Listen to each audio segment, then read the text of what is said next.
지수리에 와주셔서 감사합니다.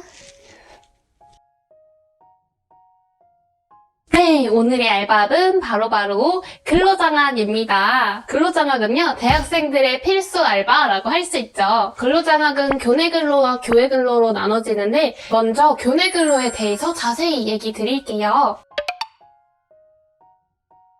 2015년 3월부터 2020년 2월까지 중에 2017년 한 1년을 빼고 나머지 4년 동안 쉬지 않고 해왔었는데요. 총 11번의 기회가 있었답니다.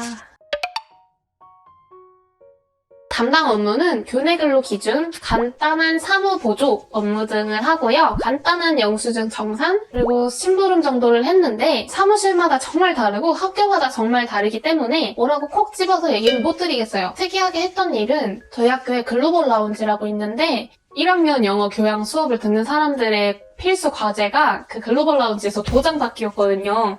그래서 도장 찍어주는 역할을 했었어요. 사실 하나도 안 어려운 일들이죠. 이런 일들을 하면서 가장 중요한 시급! 현재 시급은 교내는 9,000원, 교외는 11,150원이라고 하네요. 제가 경험한 알바들 중에서 가장 쉽고 가장 시급이 센 근로장학입니다. 10시간 정도 해서 보통 3, 40만 원 정도 벌고 딱 한 달 생활비로 쓰기 너무 좋죠. 공강에 놀면 뭐해요. 일을 해서 심지어 과제도 할 수 있어, 거기서. 그러면서 돈도 벌어. 너무 좋죠, 여러분.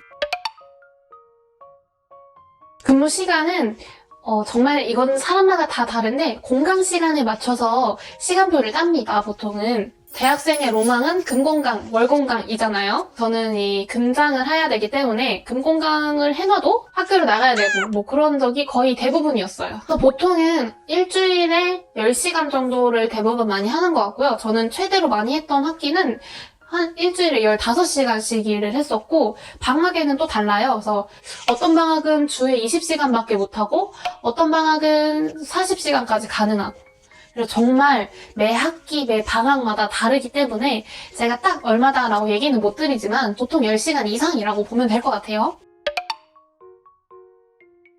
이렇게 좋은 국가 근로장학 어떻게 지원하냐? 국가장학금 신청할 때 이렇게 클릭을 하면 돼요. 클릭만 하면 돼요. 너무 쉽지 않나요? 국가장학금 신청할 때 보면은 이렇게 1, 2유형 뭐 쭉쭉쭉쭉 있고 국가근로장학금 신청이 있어요. 거기 이렇게 체크만 하면 돼요. 신청할 때. 근데 이렇게 좋은 알바이기 때문에 사실 제한이 좀 있는데 소득분위에서 대부분 많이 커트가 되는 것 같아요.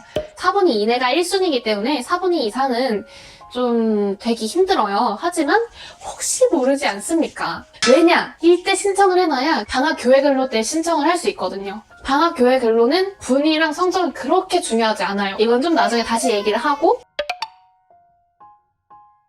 일하면서 재밌는 거는 일단 교내근로 기준은 크게 없어요. 대신에 학교의 직원분들과 친해질 수 있다는 점? 그거밖에는 없는 것 같고 대학생활은 뭐다? 기회가 있으면 잡는 거다. 정말 그렇게 생각하거든요. 저는 이 근로장학이 어느 정도 기회의 폭을 좀 더 넓혀준다는 거? 그리고 이게 진짜 장점인 게 업무들이 있잖아요. 이 업무를 모두 마친 상태면은 나머지 시간 동안 내가 과제를 하든 뭐 책을 읽든 공부를 하든 웬만하면 건들지 않는다는 거예요. 오히려 그걸 장려하기도 하고요. 저희가 할 수 있는 게 많이 없어요. 사무실에서. 저희에게 기대를 많이 하지도 않고요. 그래서 남은 시간 동안 오히려 공부 좀 해 라고 하시는 직원분들이 더 많습니다. 그래서 저는 과제가 있다면 그때그때 거기서 바로바로 하고 시험 기간에는 이제 일을 다 끝내고 공부를 하고 공부하다가 일이 있다 그러면 도와드리고 이러면 됩니다. 공강 시간에 사실 이렇게 뭘 안 하면은 놀아요. 그런 기억도 너무너무 좋지만 그 시간에 공부를 하고 돈을 벌 수 있다면 더 좋지 않을까요? 이 알바의 단점은 정말 없어요. 없는데 이제 통학을 해야 되는 분들 경우에는 아까 얘기했던 것처럼 공강 날에 학교를 굳이 나와야 될 수도 있어요. 이게 시간표를 짜다 보면은 근장을 저 혼자만 하는 게 아니라 그 사무실에 여러 명이서 나눠서 짜야 될 수도 있고 그럼 내 시간표만 위주가 되는 게 아니라 그분들과 이렇게 조합을 해서 해야 되잖아요. 그러다 보니까 공강이 있는데 나와야 될 수가 있어요. 사실 그런 경우 내가 만약에 통학 시간이 3, 4시간이 걸린다라고 하면 좀 힘들죠. 나와서 하루에 뭐 길어야 3-4시간 일할 텐데 이런 경우에는 사실 사전에 시간표를 짤 때 좀 얘기를 잘 들으면서 짜는 게 좋지 않을까. 그리고 애초에 풀 학점을 들어야 돼서 시간표가 꽉 차 있고 나 공강날 절대 나오기 싫어. 이러면은 교내 근로는 안 하는 게 나아요. 왜냐면 사무실은 9시부터 6시까지 열고요, 보통. 그 외에 이제 체력 단련실, 헬스장이나 뭐 도서관 이런 데서는 좀 더 오래 할 수 있긴 한데 그런 데는 진짜 경쟁이 치열하거든요. 그래서 만약에 내가 한 3일만 학교를 다니고 나머지 이틀 공강에는 일을 절대 안 하고 싶고 꼭 놀고 싶고 통학 시간이 3-4시간이 걸려 이런 분들은 일단은 교내 근로는 하지 않는 걸로 대신에 일단 그 근장은 신청을 해놓으세요. 신청한다고 돈 되는 거 아니고 뭐 돈 내야 되는 것도 아니고.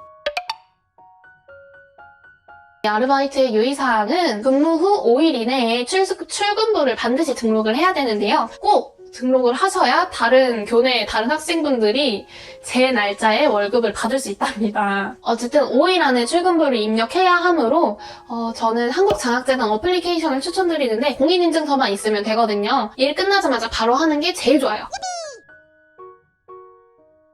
오늘의 알밥 근로장학 교내근로편은 여기까지고요. 알밥의 총평, 난이도는 3점, 급여는 5점, 재미는 3점입니다.